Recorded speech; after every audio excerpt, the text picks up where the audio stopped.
বাড়ি থেকে এতটা দূরে, মনের মধ্যে যতটা এক্সাইটমেন্ট ছিল ঠিক ততটাই ছিল ভয়। ভিডিওর শুরু দেখে তোমরা হয়তো বুঝতেই পেরেছো আমরা কোথায় যাচ্ছি। একটা মেয়ের জীবনে প্রথম সব কিছুই যেন আলাদা একটা অনুভূতি সৃষ্টি করে। এই ধরো যেমন এটা আমার প্রথম ফ্লাইটে ওঠা।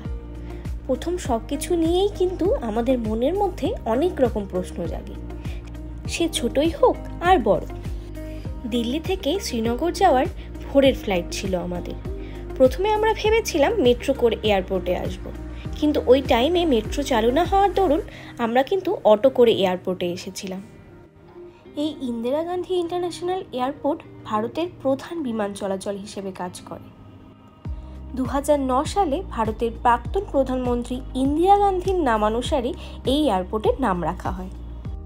দিল্লি স্টেশন থেকে যার দূরত্ব ছিল প্রায় 15 কিলোমিটার। জানা যায় প্রায় 5106 একর অঞ্চল জুড়ে এই এয়ারপোর্টটি বিস্তৃত।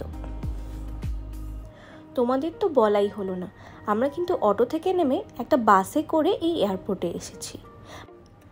আমাদের ফ্লাইটটার নাম ছিল স্পাইস জেট, আর টিকিটের প্রাইস ছিল অ্যারাউন্ড 5,000 to 6,000 পার পারসন। আমরা কিন্তু বেশ কিছুক্ষণ টাইম হাতে নিয়েই এই এয়ারপোর্টে এসেছিলাম। ভেতরে ঢোকার পর যে এতটা চেকিং হবে সেটা আমার জানা ছিল না। সেখানে নিজেদের লাগেজ ওয়েট করা, তারপর যদি ওয়েট বেশি হয়ে যায় সেটার জন্য এক্সট্রা পে করতে হতো। আমার মনে আছে লাগেজে আমি একটা সিজার নিয়ে চলে গেছিলাম, তো সেখানে সেটা পরে রেখে যেতে হয়েছিল আমাকে এয়ারপোর্টে। ফার্স্ট টাইম জার্নি করলে এরকম ছোটোখাটো ভুল হয়তো হয়েই থাকে সবার। ভেতরে যেহেতু অনেকটা সময় আমরা বসেছিলাম তাই প্রচুর ফটোও উঠেছি আর রিলও বানিয়েছিলাম। যাওয়ার সময় কিন্তু আমাদের উইন্ডো সিট ছিল। আমি তখনও খুশিতে পুরো ডগমগ ছিলাম যে ফার্স্ট টাইম আমি ফ্লাইটে উঠব।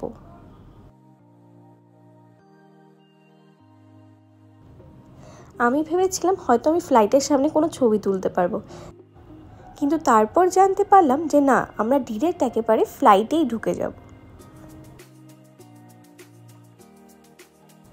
আমি সবসময় আগে যাচ্ছিলাম আর পর পেছন পেছন। আমি তো কিছুই বুঝতে পারছিলাম না কিভাবে যাব বা কি। ও আমাকে পেছন থেকে গাইড করছে যে তুমি চলো, সামনের দিকে এগিয়ে চলো। মনের মধ্যে যেমন খুশিও কাজ করছিল ঠিক তেমনি ভয়ও কাজ করছিল।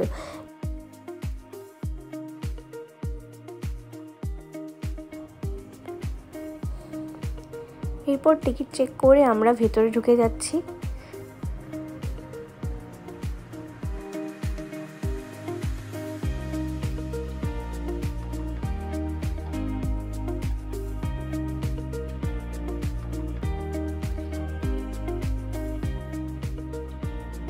ভেতরে ঢুকেই দেখি এয়ার হোস্টেস, যেটা হওয়ার নাকি আমার কোনো এক সময় ইচ্ছে ছিল, কিন্তু হাইট না থাকার দরুন সেটা আর হয়ে ওঠেনি।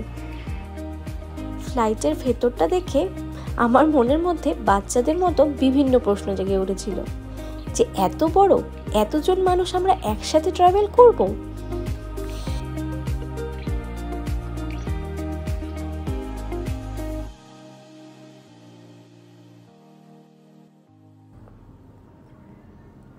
এরপর আমরা নিজেরা নিজেদের সিটে গিয়ে বসি।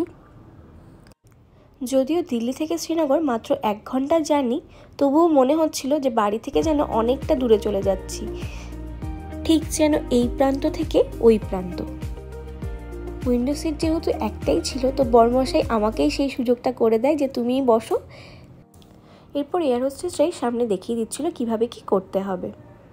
তারপর আমাদের ফ্লাইট টেক অফ করে। উপর থেকে দেখে মনে হচ্ছিল ঠিক যেন বরফে ঘেরা চাদরের মতো। প্রকৃতি কতই না সুন্দর। এভাবে ফাইনালি আমরা শ্রীনগরে প্রবেশ করি। আর শ্রীনগর যেহেতু বেস ক্যাম্প এরিয়া, তাই কোনো রকম ফটো তুলতে আমাদের বারণ করেছিল, তাই সেখানকার কোনো ফুটেজই আর নেওয়া হয়ে ওঠেনি।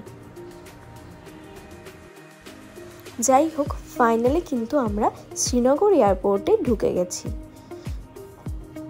এই ছোট্ট ভিডিওটা তোমাদের কেমন লাগলো তোমরা কিন্তু আমাকে অবশ্যই কমেন্টে জানিও। দেখা হবে নেক্সট কোনো ভিডিওতে। Till then tata.